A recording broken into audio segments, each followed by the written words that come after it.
এই বৃহস্পতিবারের ছুটিতে অনেক ভোরবেলাতে আমরা চলে গেছিলাম মাছ বাজার করতে পানপুর হাটে। পানপুর হাটে পৌঁছেই প্রথমেই যেটা নিলাম সেটা হচ্ছে একটা ডিমালা মস্ত বড় ইলিশ মাছ।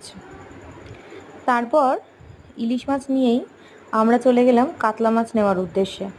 একটা 2 কিলো ওয়েটের কাতলা মাছ নিয়ে চলে গেলাম কাটাতে। দেখো এখানে অলরেডি অনেক রকমের মাছের অর্ডার ছিল, সেগুলো কাটছিল। কাটার পরেই আমাদের ইলিশ মাছটা কাটতে শুরু করলো। পুরো ডিমওয়ালা একদম মাছটা ছিল, আর পিসগুলো অনেক বড় বড় হয়েছিল। এখানে আমাদের ইলিশ মাছ আর যে কাতলা মাছটা নিলাম সেই মাছটা কাটানো হয়ে গেল। কাটানো হওয়ার পরে আমরা চলে গেলাম ডাইরেক্ট হাদিসের মাটন নিতে। হাদিসের মাটন খেতে অজয় তো খুব ভালোবাসে।